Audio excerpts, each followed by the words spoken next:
Oh yeah. Yes. What's up, Handrin? Sleeveless Brothers. I like it. It's so hot. It It's so is, hot. yeah. Not bad down here. I moved over to the west side. We're down in Santa Monica now. Cool. That's a big Dude, that's a you big switch. yeah, it's been nice. We moved like right at the beginning of the pandemic, so it's been nicer being down here. Yeah, you get the fresh sea air. It is nice. And Fresh it's so air much and cooler. just don't feel like I'm surrounded necessarily in case everything falls apart. Yeah. You can always go I'm gonna maritime steal a boat. law. Yeah, Yeah. exactly. Yeah, I know where they are. I know where the boats are. No, You I got a nice distinguished beard going. yeah, when you get this much white in your beard, it becomes distinguished. Yeah, it's better. But you got like it's got structure to it. Some people's gray beards that have been growing out are just it doesn't look good. Yeah, you gotta that the gray hair, that white hair, it's wiry. You gotta take care of business. Yeah, I've Steve been Martin said the older you get, the harder you have to try to make yourself look good. It's true. somewhat, although guys definitely have it easier. Of depending on how you age, you can age into like a fine leather shoe. That's true. I've seen that. That's always surprising when a cocky, weird looking young person turns out to be handsome. You kind of what's better? What's better Yeah, than that? yeah. I think maybe John Hamm was like that. I could see that. I could see like his giant head probably looked weird on a young person's body. I could see that. I could see that. So how you been? You said you getting ready for school, getting the kids ready for school. Oh yeah, my two daughters, they're in school. They just finished their day.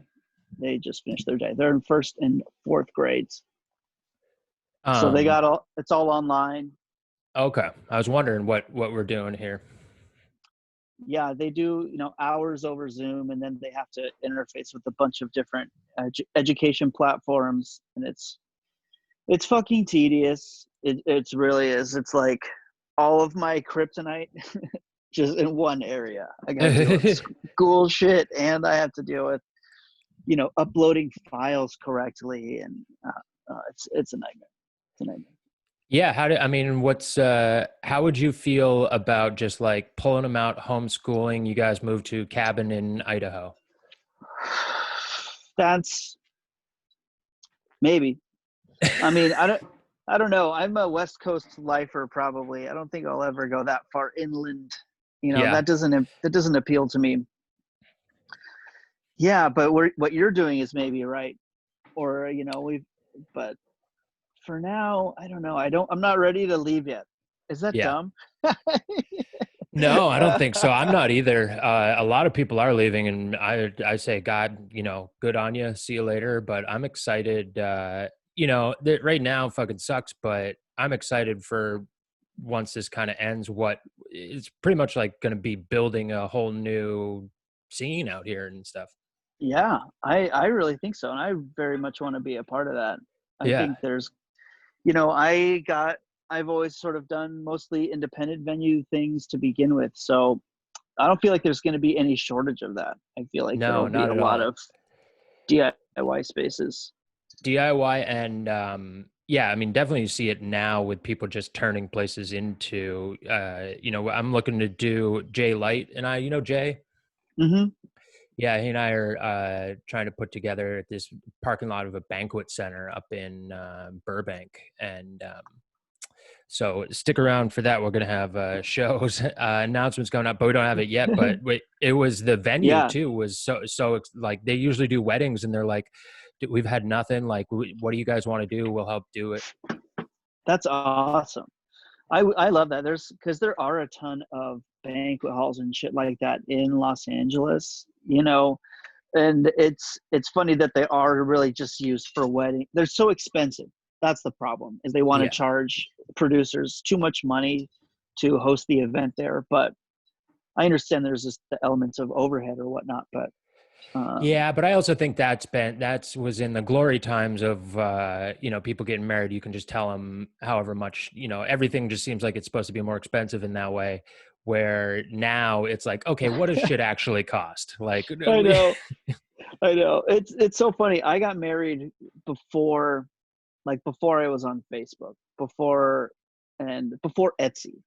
There Mhm. wasn't like an easy go-to reference for how to put something together. It was You're still more looking at magazines and shit.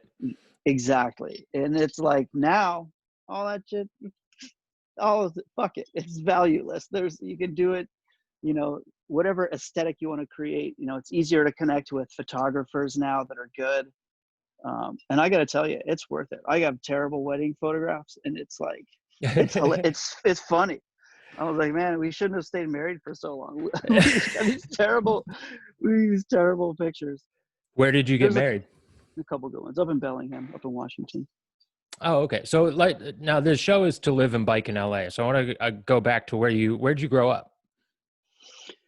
I was born down in Fontana, California, out here, headed toward Palm Springs, up the 10.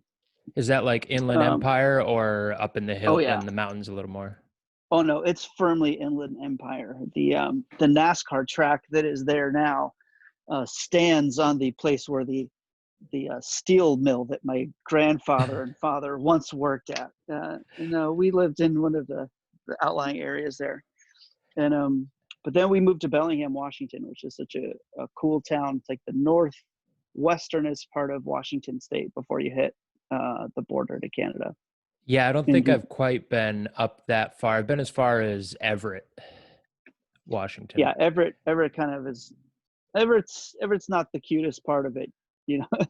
I'll be You honest. know, it wasn't, but I did this gig at this like I guess it's just a restaurant and it was beautiful. It sat right on this little pond and so the whole like windows looked out over the lake and it was a fun gig. That's all I saw of Everett. Oh yeah. Well, yeah, we did mostly driving through. I got there were a couple times at high school sporting events that we would get into some trouble down in Everett. I don't. It was just a rough area. Really fierce Anyway, but Belling. rivalries. No, no, just the love to talk shit. Just I think that's what it really is. Across a whole generation of young men, we were damaged. You know. But yeah, up in Bellingham, it's all hills and it rains all the time. So Oh yeah. I did ride a bike a lot around there, and brutal, So what brutal. was, because for me, this is one thing I always like to ask people is how much did uh first starting to ride a bike open up your like the places you got to go? Because for me, I grew up like in super rural Maine, and as soon as I could ride a bike it meant I could go downtown on my own, which was about 2 miles away, and it seemed like a forever bike ride, but it immediately meant like I didn't have to Right. rely on my parents. My world was expanded. Yeah, I had a very similar experience. When I learned how to ride a bike, we were in a small neighborhood, so we weren't allowed to leave it. But when we moved to Bellingham, I was in the sixth grade. It's like a very safe feeling town, and they were like, go for it. There's a cool Whatcom Falls Park, a really beautiful waterfall park right next to where we lived, and we'd ride bikes through there. It was great. It's a great place for mountain biking and all of that. Was that the type of bike you had, mountain bike? Yes, yeah, I did then, and then and then it was a terrible mountain bike. It was like I'm sure it was a Huffy or something terrible. It weighed 1,000 pounds, but then I got a BMX bike from a friend. I would just ride that around. Oh yeah. And when you're young, it doesn't it it makes sense to ride a bike like that up and down hills all the time. It's still the bike I have, but You still have that BMX bike? I still have it. Yeah, That's awesome. uh, it's great. It's a great bike. So it's like there's no reason to get rid of this. But um, I'll like take it down to the river with my kids, and we'll ride bikes down there. But if I rode from my house, I'd throw my back out. Oh yeah. I couldn't do it on it. It's too much work. Yeah, I got no, to get I in. had a fixed gear when I moved here, and luckily it got stolen within like the first 2 weeks of being here. But Yeah, anywhere like maybe from Hollywood to Venice would be fine. Like that whole kind of West LA is pretty flat. But for when we were sure. living over in Silver Lake, I mean, it's terrible over there. I was like, I Yeah, gotta have gears. I know. Yeah, I want a new bike, but I just haven't had the money for a new bike, right? But now I'm really into. I want to get a folding bike, like a little 5-7 gear fold up number that I can throw in the car, or it's still not something I can really ride around too aggressively, but I feel like it would open up my my circle a little bit farther. Yeah, you do have pure dad thoughts. I realize that is a it's just so sensible. You just Well, here's the thing: is when you do. I have 2 kids, and going camping is really fun. But when you've got to pack all that shit for that many people, and yeah. like I do want to ride a bike. I'm out in nature. I want to bring my fucking bike so I can ride around it. That's the best part of being out there. And then it's like, well, now everybody wants their fucking bike, and now we got to how do I get all these bikes and all this shit out here? Yeah, It yeah, sucks. because I mean, you're talking what, 4 bikes then, if everybody's bringing a bike? Yeah. Oh, yeah, we got it's just the two of us, and even that we went camping to where'd we go? Joshua Tree back a couple months ago. And we didn't bring our bikes, but we just got a car maybe in like February, and Hmm. we got a Mini Cooper, and we were bringing the dog and all Yes. our camping gear, and we realized like once we packed it up, we're like, we don't even have room for the dog. We got to like move some of the shit around, and they were like, oh man, maybe we should have thought about a little bigger car, and especially if we want to do like something like bring the bikes and stuff too. Yep. Well, that's when you start getting into those cargo bags for the roof. You get a little hitch for the back, Yep. but the four bike hitch carrier, those things are very expensive. Yeah. And I was like, I already don't have to get. I have to get a. Look, I'm so glad to be on this podcast because this shit has been. I've been wrestling with this for a long time. I got a Okay. 2004 Honda Pilot, great, That's a sort great of adventure vehicle. perfect. Eighth row, third row seating if you want it, folds down. V6, 4-wheel drive, doesn't have a hitch, so I got to get the hitch. That's a few $100. Yeah, it's probably like It's 200 at you can go to U-Haul and they'll put them in. yeah, yeah, but it's a It's bit 200 bucks prohibitive. probably, yeah. And then you got to get the the rack on top of that. So we're talking that's probably going to be $400, like a $600 altogether thing for just for bringing the bikes. And it's Yeah. like, oh, that's as you have to prioritize your money, and as we all do moving into this new world order where we're bartering for goods, it's So you important believe to in the New know. World Order too. Nice. Nice. I'm just recognizing that it's around us. No, I'm joking. I'm joking. But it is tough to figure out how to like get your shit to where you want to take it. Yeah. And I would say also a thing to look into would be the roof rack with the holders that where you take off the front tire and you can alternate them. You can put bikes like side by side, and it's just a little clip, but you just need those the two like bars that you Yeah, have on the roof, and then you can put little clips on them. yeah. I have the bars because I got a Oh, you cargo have those box on the already? top. Yeah. Oh yeah, yeah. I need the box to carry the tent and all that shit. Yeah, so I mean, it depends on the size, width you have, but I bet you could, with the box, fit at I least could do two bikes one. up there. I think I could do one, but maybe you're right. Maybe I could do two on the top. I don't Well, if have you can those. do I don't have one, those. you can do the other the opposite way, and they pretty much sit right, next to each Okay, other. okay. I'm gonna explore this. I'm Yeah. into it. I for the longest time I was like, I got to get rid of this fucking old SUV. It gets bad gas mileage, and then now it's like I almost never drive it. But when I do, it's like we're going camping or whatever. So I was like, all right, this thing's actually kind of great, but I don't. I got to get this hitch. Yeah, I got to get this hitch. That's that's the the hitch. thing. That's the hitch. That's the whole deal. That's the investing in something. Yeah, Investing in well the then, lifestyle. you know what you'll do is if you get it, you will instantly plan like 4 camping trips because you're like, if we got this hitch, we are doing this. I know. And then I'm pissing my money out into all these camping. Not that you could find a campsite to camp in right now. Really? Is everything booked up? Everything is booked up, and then all these horrible fires we're having in Northern California. It's terrible up there, and then people down here are still like freaking out, trying to get out of the house. If there's fewer places to go, everybody's going to the same places. Yeah. It's Yeah, it's wild, but we're going to Big Bear next weekend. I love Big Bear. First time up there. It's so beautiful. Drive all the way around the lake. As you Yeah. drive up, you kind of come up to one area, and it's very woodlandy nature town, but the backside of it's very beautiful. Oh, It's okay. very beautiful. It's a great I'll have place. to check that out. Yeah, I was going to say how old were you when you moved up to Washington? 11.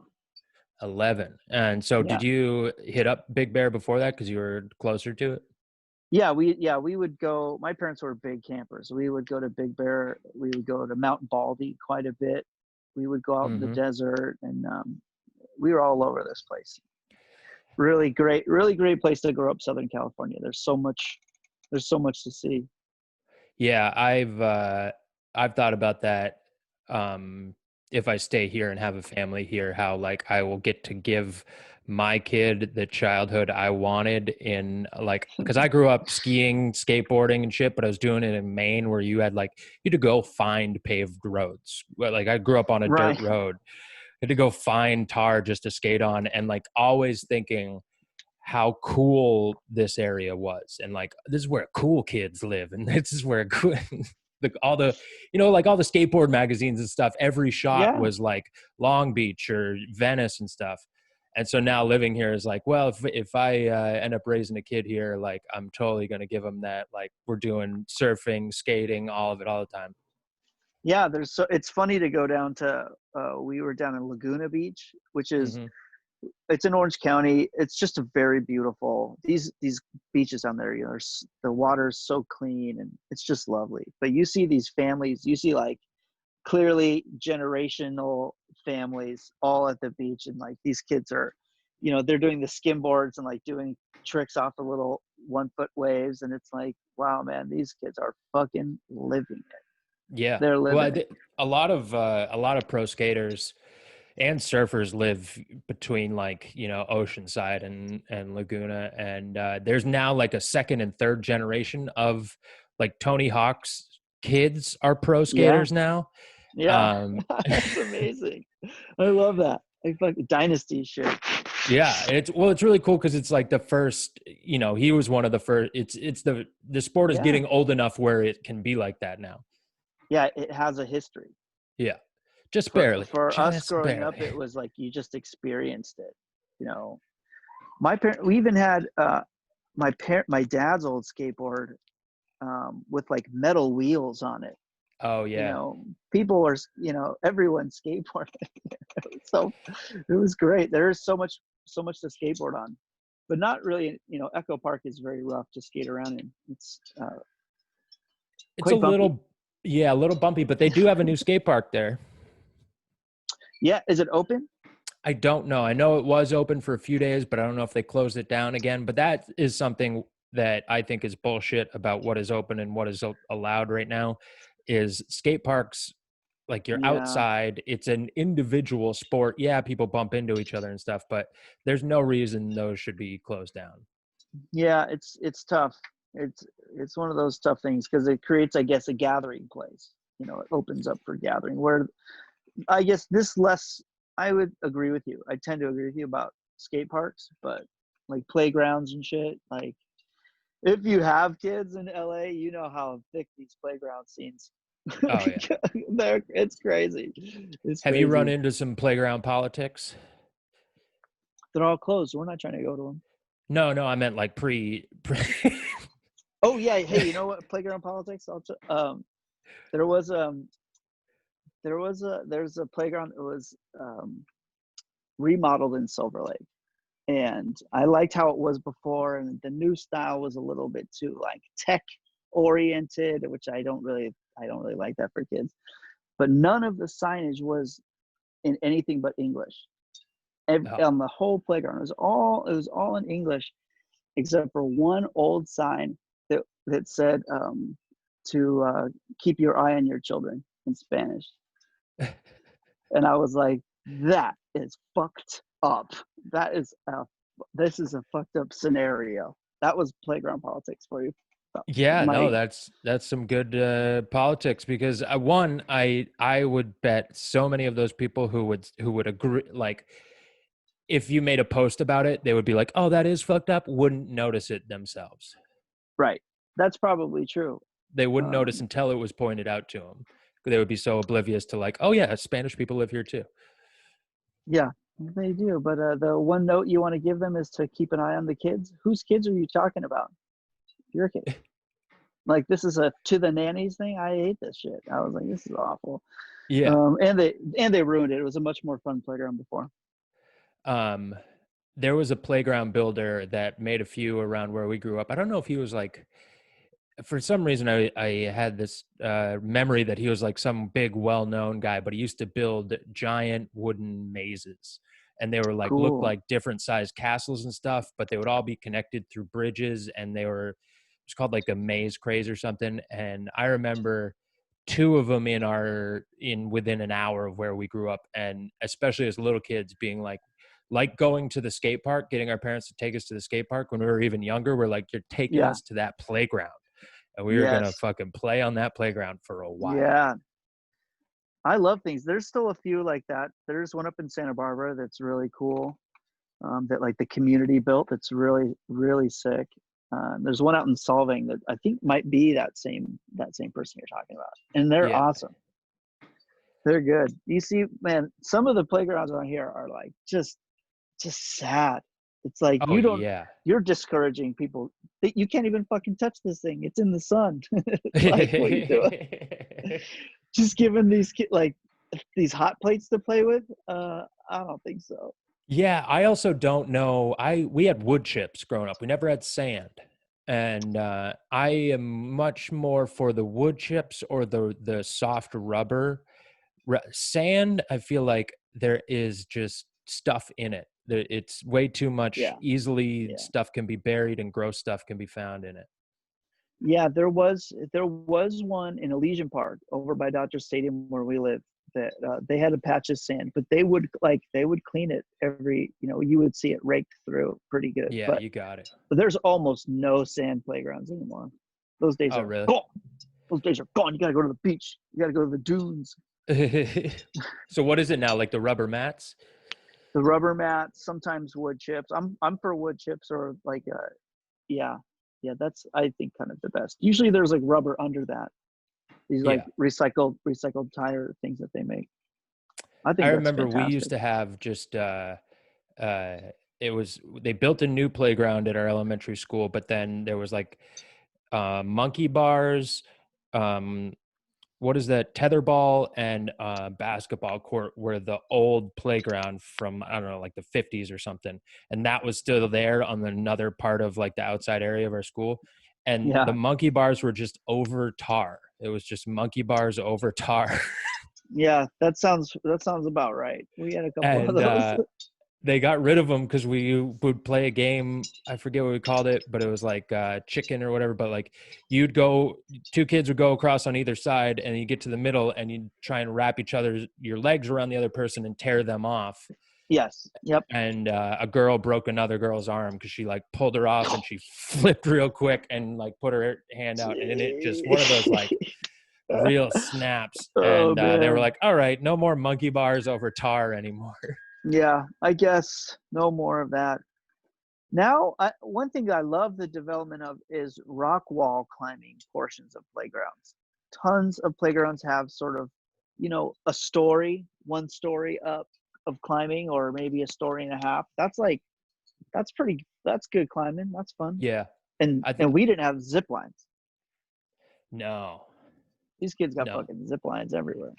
I had a zip line in my house that we Did you set really? up. Yeah, because it was on a farm. Like we had Right. ton of room. We had this tree house, and it went from there down to this stone wall. And the amount of kids that came over to my house and got hurt on it, I was like, no wonder they don't have these in Yeah, schools. yeah. When they start high up like that, our Oh, it preschool had was a zip line. It was great for our daughters. It was one of the selling points for me. was it I just one of like the straight across ones? no, it was they would leave from a platform that was about 3.5 feet up. So like their height and standing that high and they're dangle, but they would keep the like some hay tossed at the bottom for them to fall into. And I was like, this is kids gotta get hurt some amount. Yeah. A hard fall is not bad.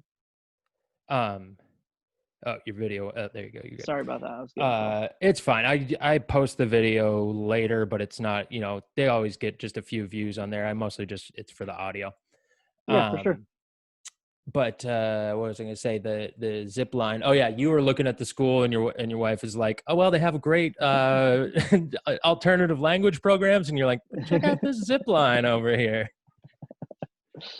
No, actually, my wife, she grew up in a farm environment as well, and she had like, her grandpa put like monkey bars and shit in the barn with the hay, and she was she was throwing herself off more shit than I was as a kid. It's Oh, pretty nice. funny. Where was the farm? Up in Santa Barbara. Oh, awesome. Even that Yeah, seems like a cooler farm to have a farm out here than the farms we had. yeah. They were up on the mesa, which is sort of like a plateau above the cliffs to part of the beach, and Hmm. yeah, they were like maybe a half mile from the beach. It was a really cool spot. Yeah. But man, having a farm, that's crazy. That's like there's so much you have to learn about when you live in a farm environment. I think it's so good for a kid. Oh, definitely. And especially because I realized there was a bunch of stuff that, yeah, like you have to learn about, but it happens so early, you don't even think of it as learning about it. Yeah. Like I So started you're driving at 6 because I was the youngest one, and we would drive the truck through the fields to pick up hay bales.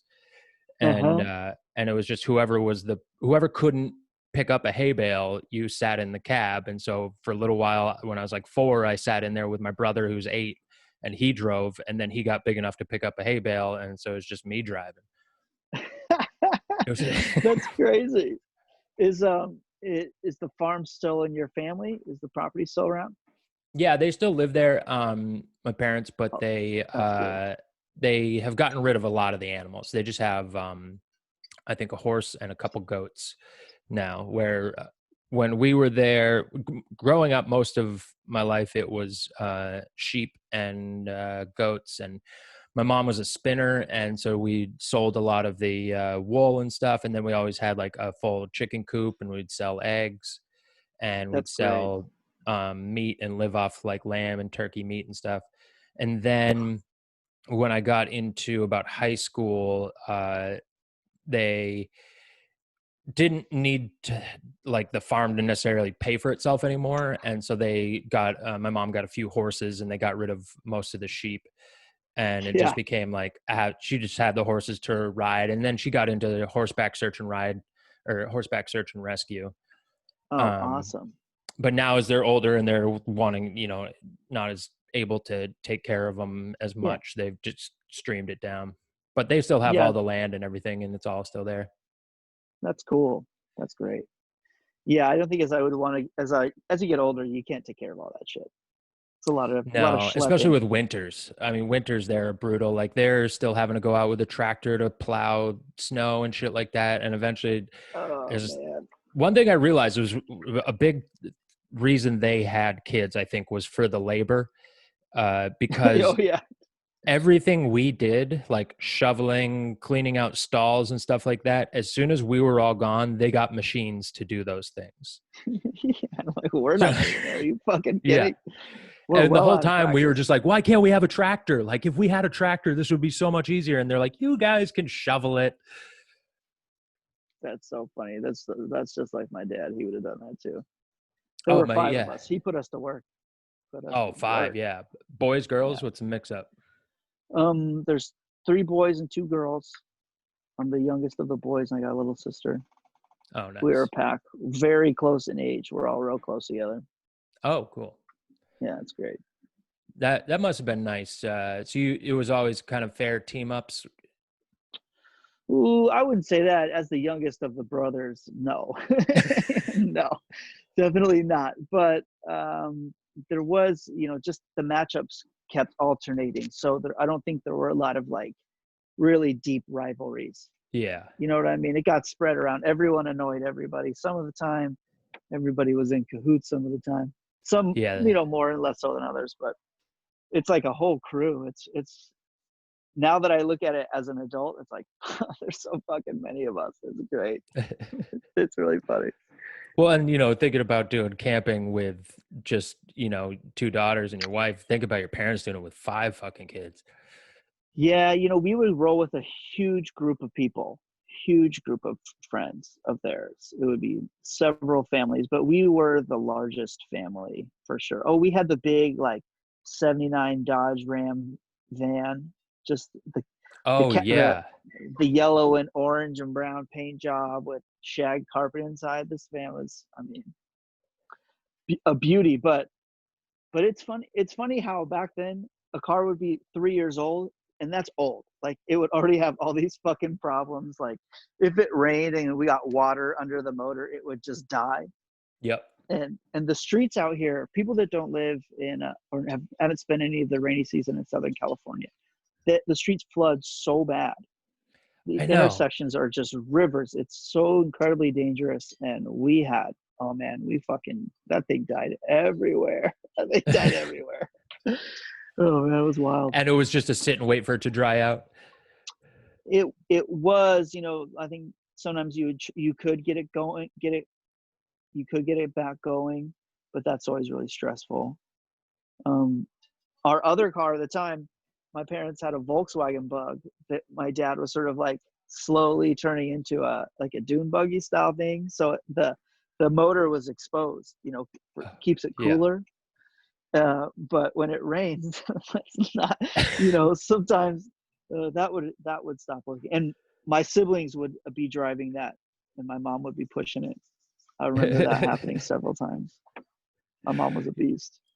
My oldest brother, his first car was a Volkswagen Bug, Hmm. and it the heat could either be on or off because Yeah. it had to be turned on from like inside the engine or something. So Oh he would man. go as late as he could in the fall until finally like, okay, time to turn heat on. And then it was just heat full blast all the time when you were driving it. Oh man. I had a Volkswagen Bug in college, and it was the same. The defrost, it wouldn't defrost. It was a 67. So it did technically have the vents for it, but it just wouldn't do it. So I had a squeegee, and I wore gloves when I drove it. But I would always just put the windows down anyway. It was just keep the fresh air in there. And this was up in Washington. Where'd you go to college? Yeah, Western Washington University. It's a Okay. nice Division II liberal arts college. It's a great school. A I lot of went good to shit. University of Southern Maine. Very similar thing. Part of the state college system, but one of the much smaller ones. Yeah, yeah. We had a big, they had a solar car racing club that had been around for a long time. They had a really good engineering program and a lot of environmental sciences. Really cool school. More I look back on it, good spot. How well did those solar cars work up there in the Pacific Northwest? Those were only for racing, so they didn't have to like operate on the regular. And they just But wait for a sunny day. they must have. Yeah, you can. It's. I'm telling you, you hit late May. It's lovely. Like Oh yeah. that's probably when they raced them. That's funny. That's the only Yeah. time when I was saying I was up there. We did about 2 weeks up in that whole area when we were living in our school Hmm. bus. But we went out to, I think one of the most amazing places is Olympic National Park. Oh, Is I incredible. completely agree. Oh, it's so beautiful. We went into, part of it is rainforest, Hmm. and in there, we spent the night and woke up in the morning next to this river that the water, it's coming straight down off the glaciers, and it's so fucking blue. Like it looks like it's fake dyed blue. That's how blue it Yeah. is. Yep. Yeah. Those glacier lakes are just, it's like a mirror that reflects, light perfectly. They're amazing. And you You just know, know, go ahead. I was gonna say you're a skier. Mount Baker is the mountain in Bellingham that is. Oh, that's where It's it is. Okay, fantastic. I know Mount Baker, I've never skied there, but I know it very well. It's a popular place. Yeah, it's a great mountain, and we would. I never went skiing. I went skiing once growing up at Whistler, and I Nice. broke my ankle. Oh, It went. I all right. You're a skier. I'll this. I went no, with my tell friend. the story, and then you have no idea how well this leads into the next part of the show. Oh, good. Is it about skiing? Ski injuries? Um, I went with my friend, him and his family, richer family. They always skied, and so they took me on this trip, and we skied all day long, and I had a fucking blast. I loved it. It's so fast. It's such a fun experience. But the end of the day, we were headed back up, and he was like, "Oh, let's just climb onto the rope tow halfway. We can just like, because we were at the midpoint of it instead of going down and getting onto it." And so we're climbing over, and I had these like shitty Target gloves that were caked in snow at this point, and I Hmm. couldn't grab it. I couldn't like actually hold it, so it's just slipping through my hands. And then someone coming up the rope tow crashes me from behind, and I just heard my ankle just pop, the loudest pop I'd ever heard, and I dropped. It dropped me, and it So fucked my was it a ankle up. twist that did it? It was a twist. It was a twist Oh, in the boot, oh, and it didn't break. I, it dislocated or something. yeah, so it ended up being like my foot was fucking gigantic. It Yeah. swelled up so bad, and that I wouldn't say that I'll never ski again, but it had slipped on my priorities to to get into skiing or snowboarding. How was that? Must have sucked trying to take the boot off. Oh, incredibly painful. The rest of the day was just like it was really bad, and it took a long time to heal. It took a really long time to heal, but which was I kind of wish I'd spent more time just saying fuck it, get into it, because Mount Baker is a reasonable ticket price comparatively to a lot of other actual mountain ski places, and it's so close. It's like you can Yeah. have your foot in Bellingham Bay and be at the ski lodge within an hour. It's No kidding. Yeah. And Yeah, it's because of it's in the was it the high Cascades? yeah, I'm pretty sure they go pretty late in the season on the upper mountain there too. You can go into like May or June. yeah, yeah. On a good, these last few years they've had some very weird. Some years there's not been any snow, and sometimes it's just like they've Record never had breaking. it. Yeah. But when I go home, if I'm home for the holiday seasons, I'll still go up and go like I meet up with my brother and our kids, and we'll go tubing on some of the lakes up there, and it's just great. It's a beautiful place. Yeah, I loved it up there. I've been to Whistler too. I went Hmm. to a ski camp in Whistler, which was awesome to because it was during the summertime, Oh, and you're cool. skiing up on the glacier on the top, so it's like 80 degrees out and sunny every day, and you're just skiing all day for like 3 weeks. Oh, that uh, rules. all right, so this leads perfectly into I have these videos that I like to show and get people's reactions to. um they're crash videos, but they oh, I don't want to do that. It'll be weird for you.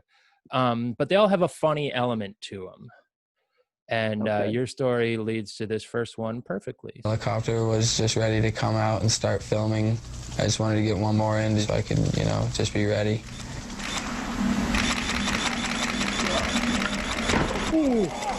Oh, Bro, my ankles are broken! My ankles are broke! His ankles are broken! broken ankle! He's coming, Paul! Just didn't go fast enough. Sucks. But right when I took off, I knew something was kind of wrong. Right as about 7:20, I knew it was going to be rough. But When I was this in is the air, I Tanner didn't really Hall. hear anything. Really dead silence, and then I hit the wall and heard a couple really other loud shots of explosion, it you know, here. just right in my boots. Felt like someone packed dynamite in there, you know what I mean? Literally, my feet blew up. It was crazy. There's a real good one on the side. On both sides, he had fractures to the talus, which All right, that's it for that. So you had the perfect God. story to lead into that. Hang on just a sec. I'm gonna. Cooler. Sure. For some reason, your video went away when I went to share the screen there, so I couldn't even see your reaction. But Oh, I was laughing pretty hard. yeah, where are you? That's weird. Usually, it gives a little. Yeah, a little pop in. Yeah, a little thing on the side there. Maybe if I do this, and then go. So we got just a couple. Oh, that's why. It's because I did this. All right, I got it now. There you are. All right. So this is but yeah, the funny thing about that one is, of course, the screaming, "My ankles are broken." So perfectly. I mean, the diction in there was so crisp. I was like, you never get that from a ski guy. You know. Yeah. He really wanted people to know exactly what happened to him. And especially when you hear him talk in the other parts of the video, and he's like, "Yeah, you know, I like just saying." And it's like, we know you can speak clearly. It takes a traumatic event to get you there. Yeah, to remove your ego from yourself and to present yourself and your true. I mean, this poor kid, he should have woken up here. He really should have taken this as a moment to grow as a man. But I hope he's still skiing. He's still putting out amazing clips. I think he's like a week older than me. So he's probably 35 or 36, and he's still killing. He lives up in I believe northern Montana. Oh, that's beautiful up there. Which is cool that what he's done and what some other skiers have done and snowboarders. And I think is what's kind of happening now with comedy is it used to be there were these certain mountains that were like meccas. And for like freestyle, it was like Mammoth Mountain. They always had the most amazing parks and everything. Right. And now guys are like these first generation of pros are moving back to their smaller towns where they came from and kind of starting their own scenes there and making really amazing things wherever they are. So some of these guys have bought their own little mountains or created mountains or just live out in the middle of nowhere with snow machines, and they're making these video parts that are like in stuff that's never been skied before or you've never seen on video. And it's just, I feel like that's what's happening now with comedy is people are, especially because of this, seeing that doesn't necessarily have to be New York or LA, and these other littler scenes are going to start blowing up. Absolutely. I really think, I was joking about Etsy earlier, about marriages and how it's transformed the marriage industry. But the truth is, there's no secret. The magic is, the magic spell is gone. You can now go online and figure out how to do cool shit, and everybody's got access to it. And I feel like globally this is happening in terms of everything. Small restaurants, people starting little businesses, really taking an artisanal approach. And I agree. OnlyFans. I think it's real. Come on, that's the realest of them all. I unfortunately have a terrible nude body, so I'm not on OnlyFans. But I've thought the exact same thing, but then I've also thought, I bet there's a market. Yeah, I bet there's probably. Yeah. I don't necessarily want the people that are into me to be fans of mine. Yeah, I think you're right about that. I think I don't want to look too far into it. I feel like that's the looking glass that you don't want to know. No, but especially there are some male and female comics that have now are paying their rent and buying cars with the money they get from either like showing their feet or their butts on OnlyFans. good for them. You know, Yeah. whatever. I mean, it's at this point, it's like whatever you're like, you could judge anybody for how else they make money. Oh, In I don't this, judge them at all. I go, you I know. found the easiest way to make a ton of money. That is awesome. I know, but also there is a bargain of like who these people are, and then what kind of further attention are they giving you? You know, Yeah. there's a creep factor that I personally am not interested in welcoming into my life full time. I Also, don't, if I was to yeah, jerk off on camera, I don't want that guy or girl who watches that to come to my stand-up show. yeah, I don't want to hear about it. Do you remember when you? Yeah, I do. I do. Yes, I uploaded it. It took me 2 tries to upload it. I watched it twice. I Yeah. know what's there. Yeah, I had to upgrade my internet. it's very frustrating. It's a tough call to Spectrum. Yeah, you know, the money shot is all glitchy. It's terrible. You can't have a glitchy money shot. You just can't. No, especially if that's the only glitch too. If it's been nice and smooth up to there, and then It's like, oh, he must have shot a lot. Oh boy, I don't know. It's a whole other thing.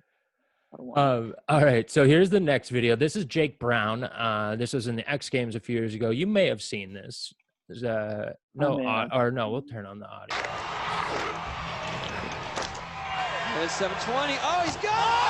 Nails the 7 and then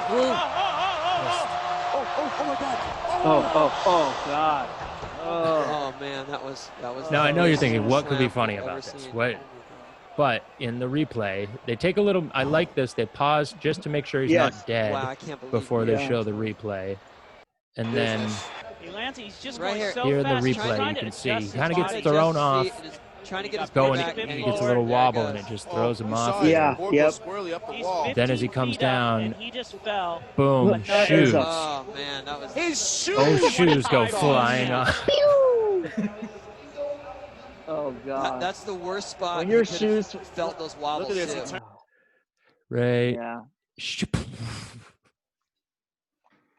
I mean, how fast do you think he's going up the ramp on that second? On the second. I would say between 30 and 40 miles an hour. Probably not quite 40, but I think I've heard that the average speed on those ramps is about 35. Oh, that's so fast. On a skateboard, that is so fast.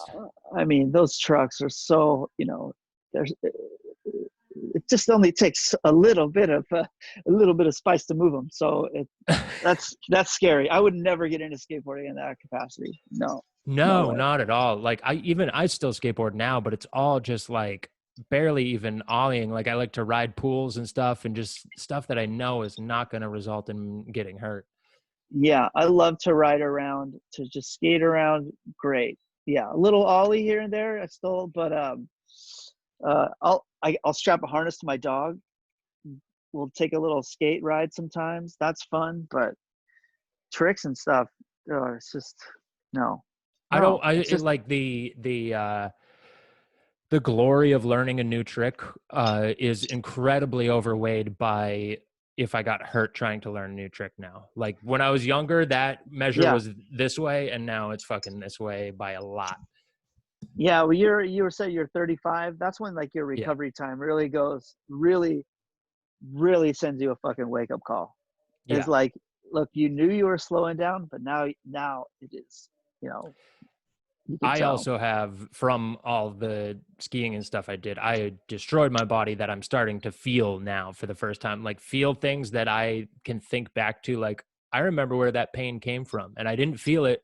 You know, I hurt myself there when I was 19, but it went away. But like now it's back again as an aching pain. Yeah.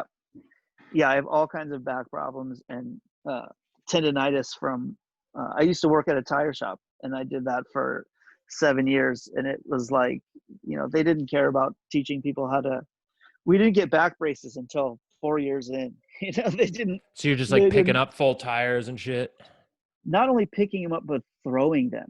Like we would have to climb up these racks. It's like a 2-story tall garage. You have to climb up these racks, and then someone would throw you, you know, like a, you know, an all-terrain SUV tire, a 31-inch, 33-inch tire, and then you've got to catch it and then stack it. And looking back on it, I'm like, what the fuck was I doing? Why didn't I get a job at a coffee shop? Yeah. I beat, and I swear I'm gonna lose my hearing early because of it. It Oh, was all the loud terrible. like boop, boop, boop. Yeah, all the air pressure, like the valves Yeah. bursting, and they did eventually make us wear earplugs. They Oh. eventually made us wear back braces and safety glasses because people were getting hurt all the time. Well, speaking of getting hurt, here's the last one here, and this is we're gonna end with a bike. This is Oh. Matt Hoffman. I don't know if you remember him, Yeah, for professional. sure. He's practicing doubles here, and this, I'll tell you, it falls into a certain category of crash videos that I find delightful. They just kind of get a little bit off in the timing here. Oh God. And now, I know you go like, what could be funny about this? What's funny, what I love about these videos is there's nobody else there. They've Save they set up the yourselves. camera, it's just rolling, and now it's not until one of them can get back to the camera and turn it off does the filming stop. Wow. But This is why you skate with a buddy. This is why you ride ski and everything with a buddy. You go mountain climb, you don't go by yourself. None of oh this yeah, free solo nonsense. right, yeah, that I'm gonna stop that one before it goes into one of the guys. I don't think it was Matt Hoffman, the other guy, and they show like the actual carnage of it. The handlebar from the other bike turned and literally stabbed into his hip and went in like a ways. Oh It's brutal. God. Yeah. Just being fucking stabbed by something that big.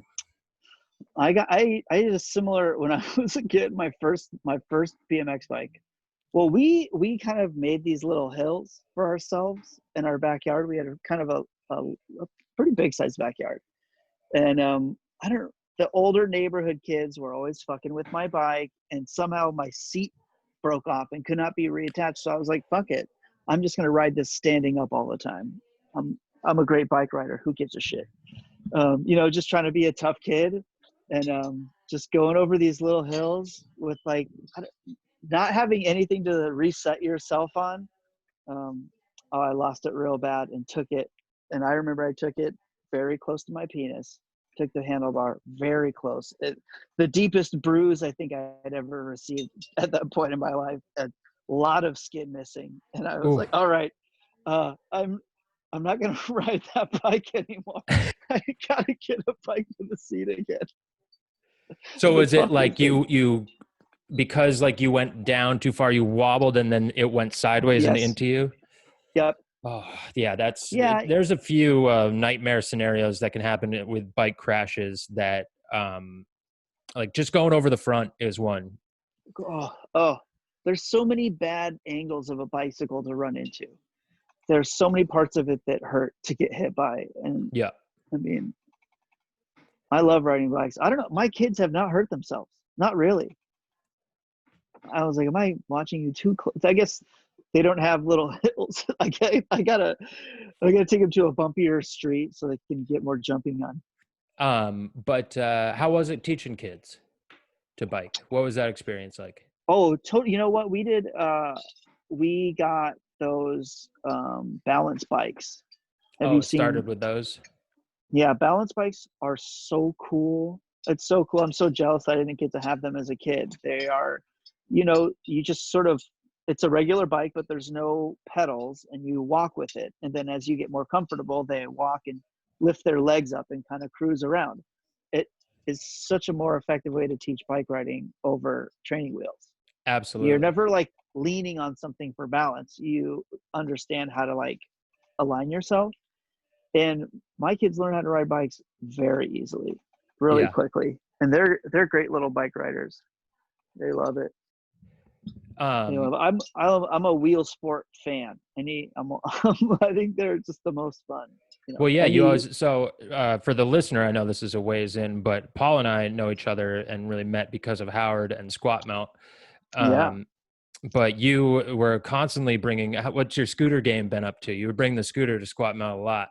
Oh yeah. Well, I've got a great Razor all-terrain tire scooter with inflatable tube tires that is fantastic on like hard packed dirt or any concrete. It absorbs the bumps really well, and it's just a nice quiet ride.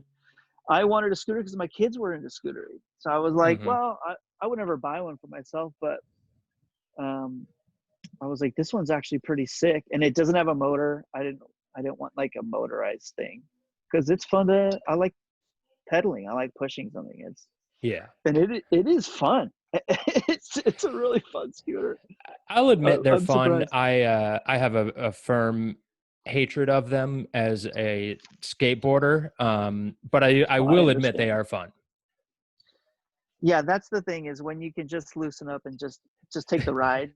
You know, it's like maybe you prefer a short surfboard. It doesn't mean you couldn't have fun on a longboard. You know, Yeah.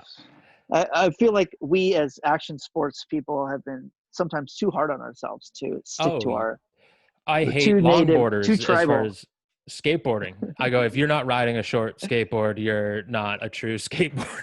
It's something different. Yeah. It's a But then you hear totally guys different like, way. you know who Laird Hamilton is? Yeah. So he's like all around ultimate waterman. Yeah. A lot of surfers are against like stand-up paddle boards and stuff, and then he's probably the best in the world, and he's like, I do everything. I go out on paddle boards, I go out kite surfing, I go out on surfboards. Like, it Yeah. doesn't matter, I'm gonna be best at all of it. That is the attitude. I think Yeah. that's the right attitude. It's just applying athleticism to a sport. And I mean, the ocean's terrifying for me, so I don't surf. I haven't gotten that far into my midlife crisis, but I probably will. It's coming. I boogie board all the time.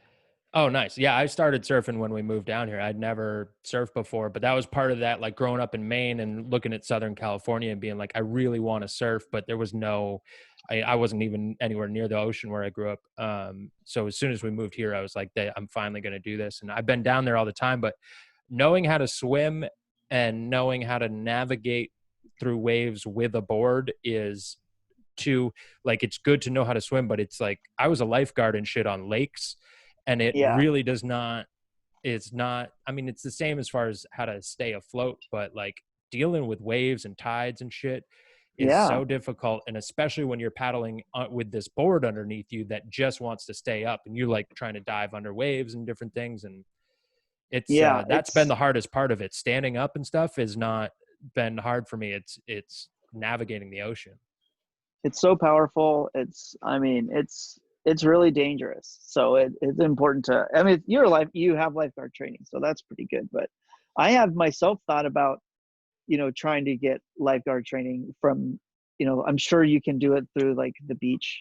I'm sure there are people that teach that, because I have kids and we go to the beach and we play in the ocean. It's like, man, you are to an extent just hoping things go okay. Yeah. Because it is so powerful. It's out of your personal control. But my kids are amazing swimmers. That's a big thing to know about that, is to not the biggest thing I think you can teach kids as far as how to be the safest is just be able to go out and tread water forever and know how to float. Because worst case scenario, like you get pulled out by something, what's going to really hurt you is trying to fight it, trying to swim against it. Where if you can just stay calm and stay relaxed and not get panicked, like you're in a much better situation. Yeah. And it was funny. We just went to the beach recently, and we were all out there as a family, and we got rocked. We got tumbled real good, and both my girls were like, "That's the longest I've ever been underwater." And it's like, scary, right? Like, but I was like, "Here's the good news: is you knew what to do," and they were like, "Well, we didn't." I was like, "But you did it. Your experience led you to keeping your breath held longer than you think you can, and they understand like following the bubbles and all that shit." Yeah.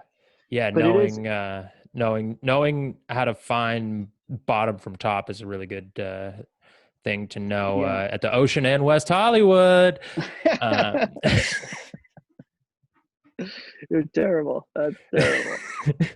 You know what though? I couldn't We help it. did see later that day a husband and wife getting pulled out a little bit, and the husband, like, he was clearly, his feet were on, but she had drifted too far, and he couldn't get to her, and she was getting like pulled out and also put, out and in. That's sort of how it goes, toward a bunch of rocks, and it was wild to see him do the soft panic. You don't quite realize, something is maybe Yeah. bad, but it hasn't quite registered. But this civilian dude, oh man, this guy was legendary. Beautiful long curly hair, a bit unkempt, wraparound shades, and goggles in his hand. So he Nice. came to play. This guy Yeah. fucking came to play. He just threw his shit on the ground in this surly way, and just like, not a good body. Just like, I was like, oh, this guy must have used to be a lifeguard forever ago. But he went out and got her and brought her in, and they were, it's so scary when you get yanked out and you're stuck out there. It's fucking terrifying. Oh yeah, especially if you're in between that spot where you are not past the break, and so every time you Yes, come yeah. back up, another wave is about to crash on you. Yeah, it's And really you're just, scary. the force underneath the water of wave going in, wave coming out, just tears you around. Yeah, and so it's hard to catch your breath because Yeah. you're breathing so fucking hard once you're starting to get tumbled that it's really hard to stay calm. And I mean, that's why surfers are so, it's weird. It's a weirdness to spend that much time under all that, but I guess you get used to it. Well, what I found too, it fulfills in me is, and I used to have the same feeling on the mountain, is in a way of like not conquering nature, but you're taking like this big gnarly thing, like a giant mountain, and being like, I'm gonna race down this, like at what should not be an acceptable speed to get down, or I'm gonna jump over this thing in inhuman flight. Like you shouldn't go like this. And then when you do it, it kind of gives you like this feeling of like, I challenged nature at the highest level. And you feel that same way with the ocean of like, this thing could take me at any minute, but I am going to be cautious, and I'm going to try and dance on top of it. Yeah, and it is, and that's why it's so magical when you're on the mountain or when you're in the water. The power is not lost on you, and all the people that are really into these sports really get it. Yeah, I think that when you're a tourist or new to it, you don't have, maybe you're afraid of it, but it isn't sort of like the earned reverence for the kind of danger of it and the excitement of existing within it. Well, and It's also incredible. when I've seen down at the beach a lot, people go take like a surf lesson and be out with a guy, and he goes, lay, paddle, and he kind of gives you a push, and he's like, stand up now. And that's like, I want to say I stood on a surfboard in the ocean type of Yes. event or experience. But Yeah. when you decide like, I'm going to be a surfer, I'm going to be say a hiker, and I'm going to go do something like the Pacific Crest Trail, like you're saying, I'm going to learn about all this shit. I'm going to, like, you're taking on much more of a challenge in that way of not just standing up on a board, but like everything about learning about the ocean and how to, challenge yourself. Truly. Yeah, it's really a mastery situation, and you have to master so many elements of it to really get good. And even when you're a master, you see all these, mountain climbers and surfers, they die all the time. It is high risk behavior. Yeah, which is That's part of the reason I shifted out of wanting to compete and stuff in skiing. Was I did see that. I saw a lot of people at the highest level end up dying because you just push yourself until it comes to something like that. Yeah. That's the end of it. That's how it ends, generally speaking. And so that's tough to deal with. But you stepped into another high risk behavior of the other thing people find the most dangerous is public speaking. So you're still kind of chasing but you it. can't die. You can't die up there. Oh, I think that what happens up there can be the beginning of the avalanche that takes you down. That puts a gun in your mouth. Yeah, that's the less gentle way to put it. I was going for a mountain metaphor, but you're right. Yeah, the gun in your mouth, exactly.